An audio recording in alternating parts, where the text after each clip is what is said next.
नमस्कार। आज राज्यसभा में राष्ट्रपति महामहिम राष्ट्रपति के अभिवादन पर धन्यवाद प्रस्ताव था, जिसका जवाब प्रश्नकाल के ठीक बाद माननीय प्रधानमंत्री जी ने दिया, जो हमारे सदन के नेता भी हैं।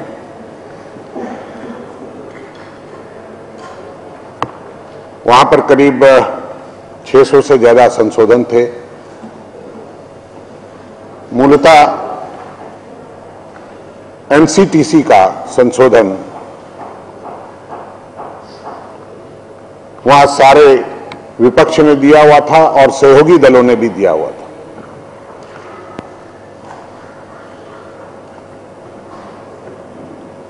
हम लोगों ने बार बार मांग की कि अगर सदन में प्रधानमंत्री ये आश्वासन दे दें कि जब तक संघ के मुख्यमंत्रियों की बैठक में ये आम सहमति नहीं बन जाती कि एनसीटीसी बनना चाहिए, तब तक इस पर और कोई पहल नहीं की जाएगी।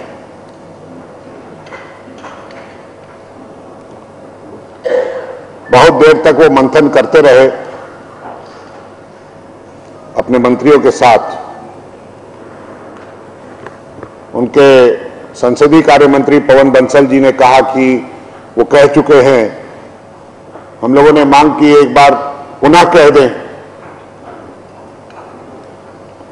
वो भी नहीं कहे। तब हमने ये कहा कि हार और जीत का फैसला, क्योंकि हमें पता था जो समीकरण लोकसभा में कल बना, जिस तरह से लोकसभा में तृणमूल और बसपा ने बहिर्गमन किया और समाजवादी पार्टी ने बैठकर समर्थन किया, वही समीकरण यहां भी बन रहा है।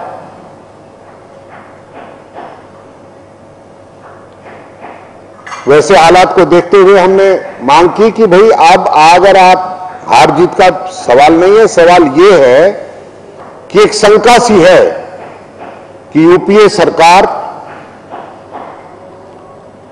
संघीय ढांचे पर विश्वास नहीं रखती है, फेडरल स्ट्रक्चर पर they don't have any faith. They want to rule the entire nation from Delhi, whereas our constitution gives guarantee to the states through its first section. India means union of states.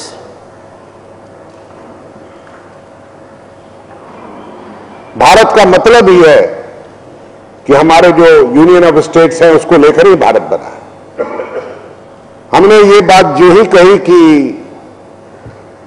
that means a message will go that the UPA government doesn't believe in federal structure. The entire treasury bench started shouting no, no, no, including ministers.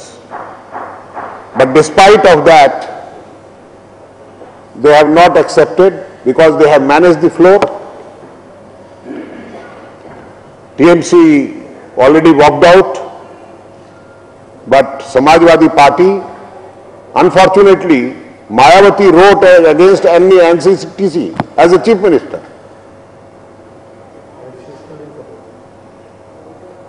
She wrote against it.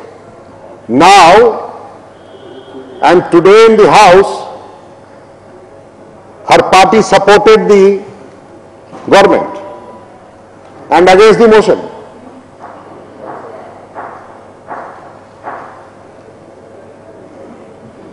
And that has given a clear picture that political combinations or political colors are changing very fast, and they are managing it.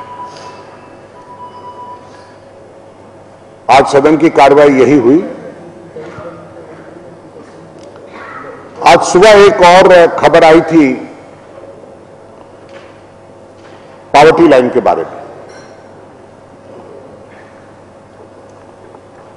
जब poverty line का affidavit planning commission ने supreme court में जमा किया था तो कहा था उनके आधार के अनुसार 32 रुपए शहरी में, शहरी क्षेत्र के लिए और 26 रुपए प्रतिदिन ग्रामीण क्षेत्र के लिए। अब वो उसको और भी कम करके 24 रुपए और 28 रुपए पर कह रहे हैं कि गरीबी रेखा से नीचे रहने वालों की संख्या कम हो गई है। हाँ, 24-28, पहले 26-32 था, अभी 24-28 है, 22-28 है, 22-28।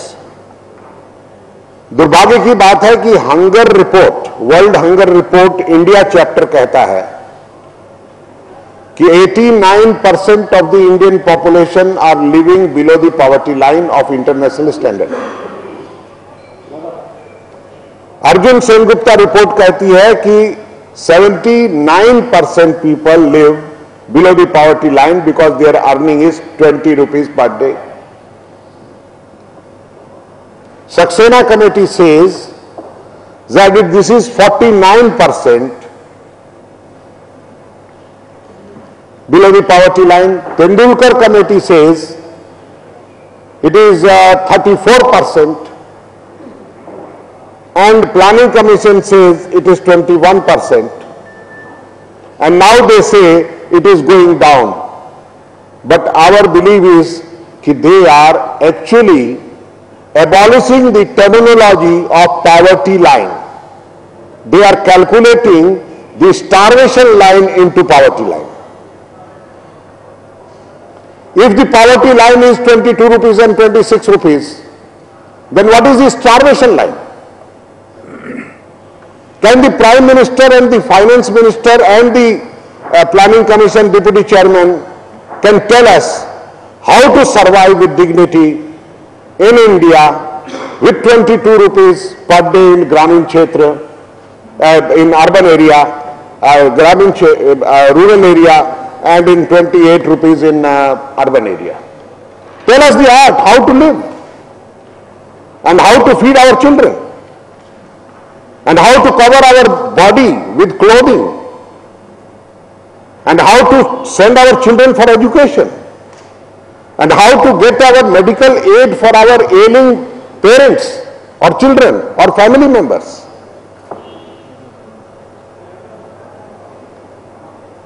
And they are taking credit and giving that we have reduced it. I don't know for whom they are preparing such a graph or such a calculation, whether this is for India or for international organizations. Very unfortunate.